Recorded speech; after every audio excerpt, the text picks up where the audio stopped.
Friends welcome back.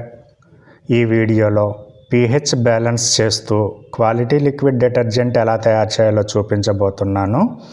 Acid slurry 100 grams, water 690 ml, SLES 200 grams, baking soda 30 grams, salt 20 grams, caustic soda 15 grams, colour మీకు నచ్చిన colour వేసుకోవచ్చు, cent మీకు నచ్చిన cent వేసుకోవచ్చు. అలాగే pH check చేసి చూపించమని చాలామంది కామెంట్ చేశారండి.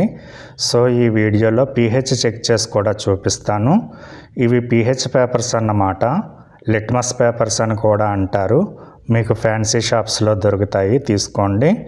ఇంకా వీడియో స్టార్ట్ చేసేద్దాం. తీస్తా, నాలో ఉన్న క్రియేటివిటీ మొత్తం బయటికి తీస్తా, నా తడాకా చూపిస్తా.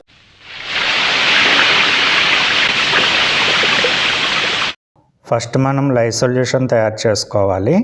లై సొల్యూషన్ అంటే ఏం కాదండి, వాటర్లో కలిపిన కాస్టిక్ సోడా ద్రావణాన్ని లై సొల్యూషన్ అంటారు.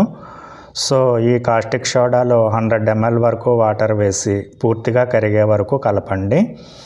చేయి మాత్రం పెట్టకండి, ఏదైనా చిన్న చెక్కతో కానీ ప్లాస్టిక్ స్పూన్తో కానీ కలపండి. సాధ్యమైనంత వరకు ప్లాస్టిక్ ఉపయోగించండి. పూర్తిగా కరిగిన తర్వాత ఇది హీట్ ఎక్కుతుంది. చల్లారే వరకు ఒక 15 నిమిషాలు పక్కన పెట్టండి. ఈలోపు మనం తర్వాత ప్రాసెస్ ఏంటో చూద్దాం.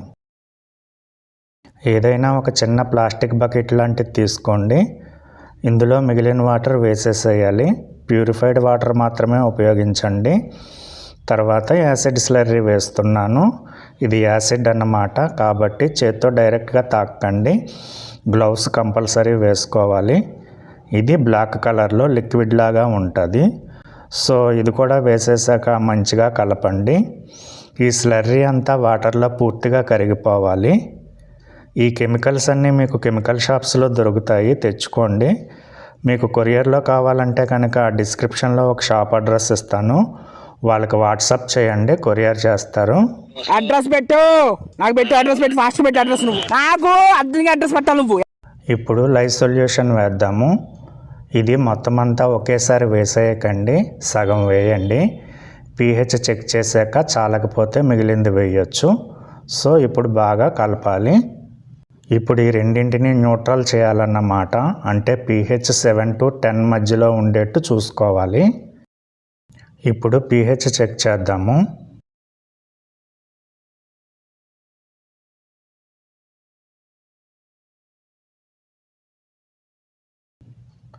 చూడండి, రెడ్ కలర్ వచ్చింది కదా, అంటే pH లెవెల్ 1లోనే ఉంది. దీన్ని మనం గ్రీన్ కలర్కి తీసుకురావాలి, కాబట్టి ఇంకా లై సొల్యూషన్ పడుతుంది. కొద్ది కొద్దిగా వేసి బాగా కలిపిన తర్వాత మళ్ళీ చెక్ చేయాలి. ఇక్కడ నుంచి చాలా తక్కువ లై సొల్యూషన్ మాత్రమే కలపాలండి. ఒకవేళ లై సొల్యూషన్ ఎక్కువైపోతే pH 11 దాటిపోయి బ్లాక్ కలర్ వచ్చేస్తుంది. మళ్ళీ ఒకసారి చెక్ చేద్దాం. చూడండి, ఇందాక రెడ్ వచ్చింది కదా, ఇప్పుడు లైట్ ఆరెంజ్ వచ్చింది. అంటే చూడండి, ఇక్కడ pH 5కి వచ్చింది. ఇంకా పెంచాలి, కాబట్టి మరికొంత లై సొల్యూషన్ వేద్దాము. ఆల్రెడీ నేను మరికొంత లై సొల్యూషన్ కలిపి పక్కన ఉంచానండి, అది వేస్తున్నాను. కొద్ది కొద్దిగా మాత్రమే వేయండి, అంటే 1 స్పూను అంతే, ఇంకెక్కువ వేయొద్దు. pH ఎక్కువైపోయిందంటే మళ్ళీ తగ్గించాలంటే స్లర్రీ కలపాలి. మళ్ళీ చెక్ చేసి చూద్దాం. చూడండి, లైట్ గ్రీన్ వచ్చింది, అంటే pH ఇక్కడ 9కి వచ్చింది. ఈ pH కరెక్ట్గా సరిపోతుంది. సో ఈ విధంగా మనం pH చెక్ చేసుకుని తర్వాత మిగిలిన ఇంగ్రీడియంట్స్ అయితే కలుపుకోవాలి. ఇప్పుడు బేకింగ్ సోడా వేస్తున్నాను. మన ఛానల్లో ఇలాంటి వీడియోస్ చాలా ఉన్నాయండి, చూడండి. చూడటమే కాదు, చేసి ఎలా వచ్చిందో కూడా కామెంట్ చేయండి. ఈ విధంగా మీరు తయారు చేసుకున్నట్లయితే బోలెడు డబ్బు అయితే ఆదా చేసుకోవచ్చు. అంతేకాకుండా అన్నింటిపైన మీకు ఒక అవగాహన అయితే రావడం జరుగుతుంది. బిజినెస్ చేయాలి అని ఇంట్రెస్ట్ ఉంటే కనుక బిజినెస్గా కూడా చేసుకోవచ్చు. ఇప్పుడు SLES వేస్తున్నాను.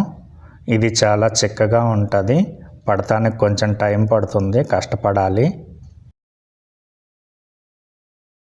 SLES వేసిన తర్వాత సాల్ట్ కూడా వేసేసేయండి. ఇప్పుడు ఇవన్నీ కలిసే విధంగా బాగా కలుపుకోవాలి. మీరు ఎంత బాగా కలిపితే లిక్విడ్ అంత చిక్కగా వస్తుంది. సో బాగా కలపండి.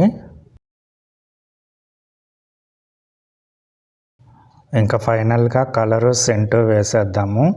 1 ml వేయండి చాలు. సెంటు కూడా మీకు నచ్చింది వేసుకోవచ్చు. 2 ml వేయండి సరిపోతుంది.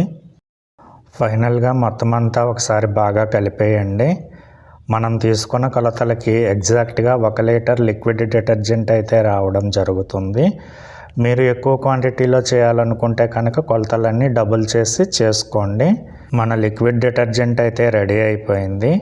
6 to 7 అవర్స్ తర్వాత బాటిల్స్లో వేసుకుని ఉపయోగించుకోవచ్చు. ఈ వీడియో నచ్చినట్లయితే తప్పకుండా ఒక లైక్ చేయండి ఫ్రెండ్స్. Thanks for watching.